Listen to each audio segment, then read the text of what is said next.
Hello everyone and welcome to today's tutorial on building no code APIs with Xano. Xano is the fastest way to build a backend with no code. That is what they claim.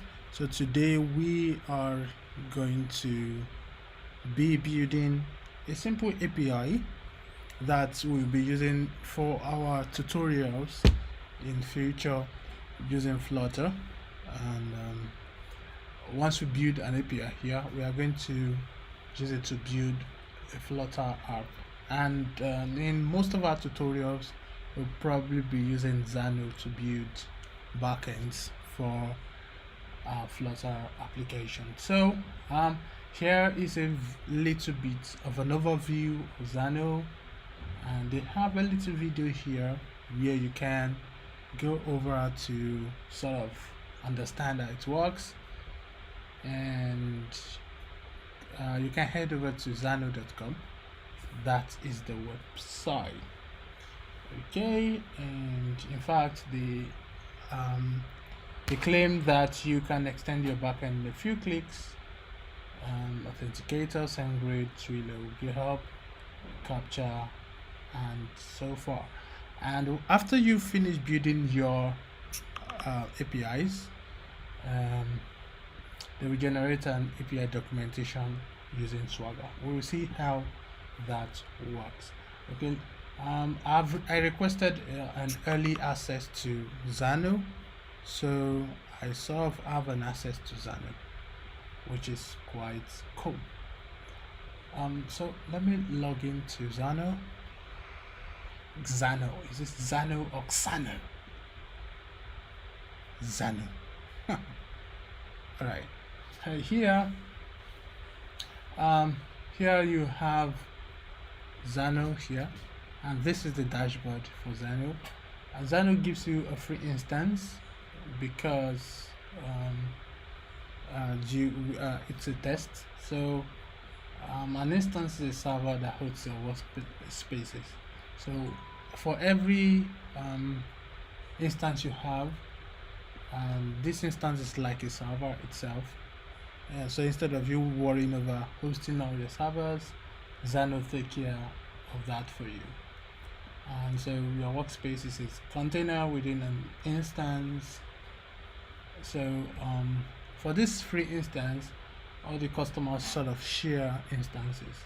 So if you really like Xano, you can upgrade, but for now there's no instant upgrade, so you have to contact Xano because it's pretty new. And so that's it.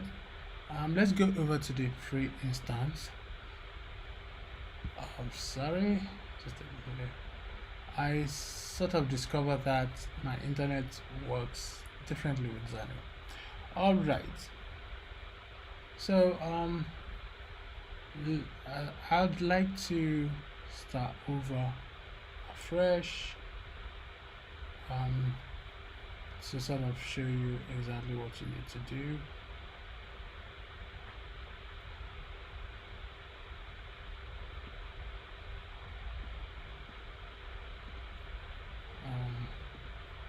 Xano.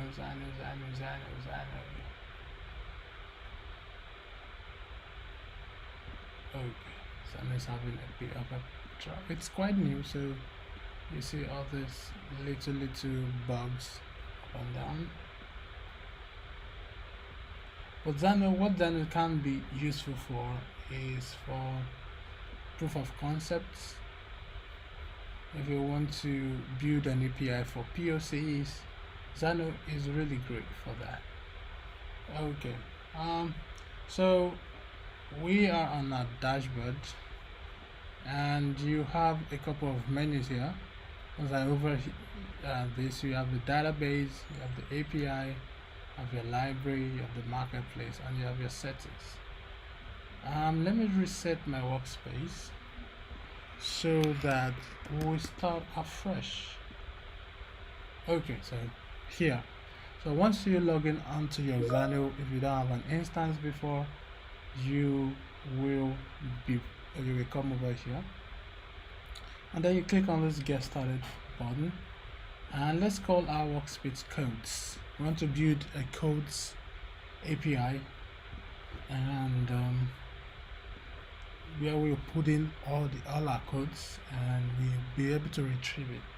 So let's continue. Now Xano will ask you, do you want to build this yourself or do you want to have an expert? If you click on having an expert to build it for you, the Xano team is going to reach out to you and they will build your APIs for you. Other than that, if you want to be a macho, you can go over and build it yourself. Okay, so there's this is like a database table. Think of database table as a storage location, as a storage where you store your stuff. So there's a predefined storage called user. Xano is assuming that this table will be where your users are stored. So let's create our own table. We're going to call it codes. So this is where we are going to store all our codes, from Abraham Lincoln to Einstein. Okay, so your API, we are going to check this little button. What it does is that we're going to include CRUD endpoints. CRUD means create, read, update, and delete. And what it means is that Xano is going to create endpoints for CRUD endpoints for each table. So for codes, Xano is going to provide an endpoint to create a code, to read a code, to update a code, and to delete a code. Right, so click on next, and Xano is going to ask you which table contains your user. So Xano wants to give you authentication out of the box. So you can either use email to authenticate, or you can use Google services. Or if you like, you can say you don't want a login in your database. But for the sake of this tutorial, we're going to tell Xano that we want to authenticate our users using email. And you can select the table, and well, we use the user table, and we finish. Let's finish this. Okay, so it has created a workspace for us. The next step is to go over to your database. Now we have two databases that Xano has created for us. You remember the user table, and then you have the codes table. And if you click on the user table, it's going to show you columns. This is predefined by Xano, and Xano is expecting that you can add a new record to this. So let's add a new record. Xano. Okay, it's automatically assigned it an ID of 1, a name. Let's say my name is Ajiboye Temitope. Then the email,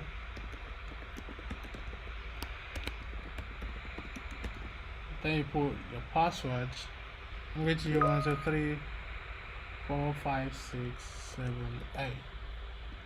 Okay, so it automatically matches this password so that you will not see your user password. And then we go back. You see Xano automatically creates an endpoint for you for that. We're going to exploit this, but for now let's do a simple table. I'm refreshing to see that record. Okay, this is the record, so you can't see the password there. Now we go back to our database. Let's go to the code. Let's click on let's add a little column. So Xano is going to ask you what type of column do you want to add, but because of this tutorial we want to create a codes. There's going to be a text, So we are going to choose a name. We're going to call it the title. Title. Is it required? Yes, we require it.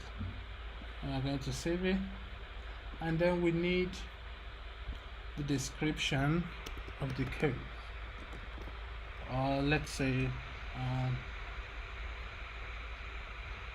the content of the code. Is it required? Yes. And we're going to save it. And then we can have another column, which is the author.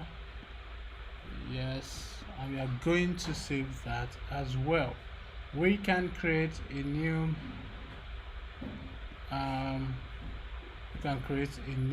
record on our code table and call it let me say life of years. Then the content, this life is a pot of beans. And that will be the content, that's the code.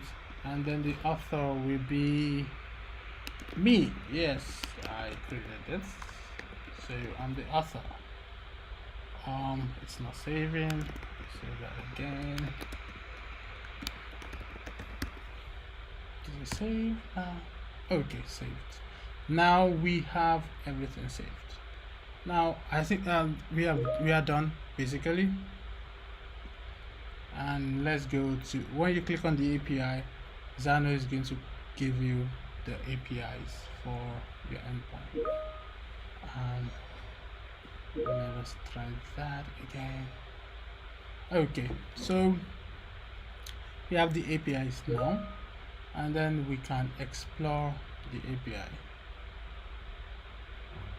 Okay, this is the API, no endpoint found. Add some using the, okay, so let's add the API. There's no API found, so let's add the API. Add API. So we want to do CRUD. We want to do CRUD on codes.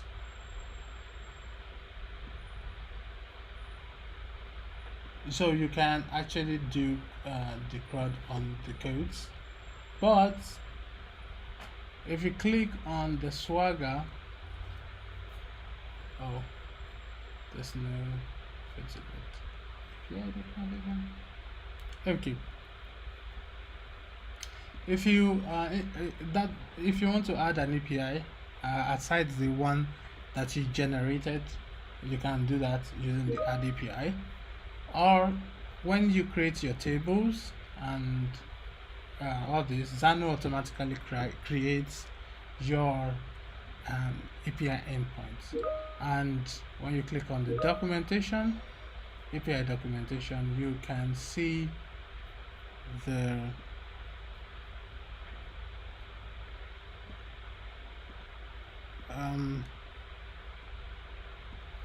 when you click on the API documentation, you can see the Swagger link, which is going to come over here. Now let's test our application. So basically we have endpoints right now. Okay, so let's try to log in with the data we created, and we can have, oh sorry,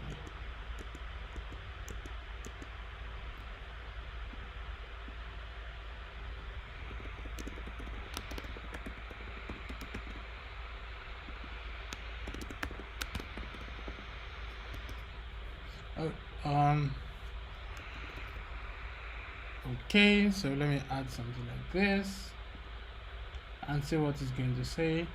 Invalid credentials. Basically that is not the data we entered the other time, so I'm going to change the password to what we wrote. This is it, and when we execute, you see it returns an authentication token for us. Now you need to copy this authentication token because I think we are authenticating the codes. So let's try that first. And there's a get here that queries all codes records. So let's try that out.